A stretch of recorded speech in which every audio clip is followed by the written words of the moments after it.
Visit us at Eduvo. Thank you for calling Eduvo.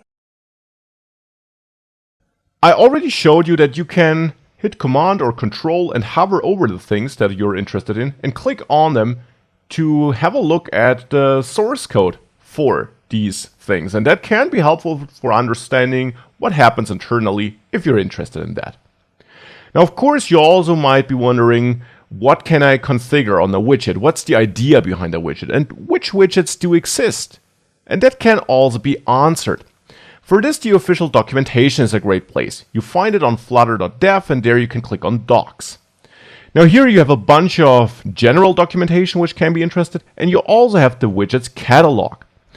Now here you see a lot of categories for widgets, and for example, you can have a look at layout widgets to find all the widgets that help you with positioning other widgets. Here you find information about the container. You also will find information about the column and the row if you scroll down. Here you can read more about that if you're interested, and you can always click on a widget there to find a more detailed explanation.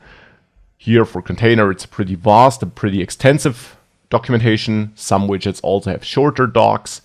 And then you can scroll down to maybe find some examples. Not all widgets have examples, but quite a lot of them have it. And if you scroll even further, you see the properties that exist, the different constructors that exist. If there is more than one, you would see it here. And you can always click on all these things to learn more about that. So that also is something that's worth exploring if you're stuck, if you need a certain behavior in your application, or if you want to look up something. So that's also something I would always recommend that you be aware of and that you dive into.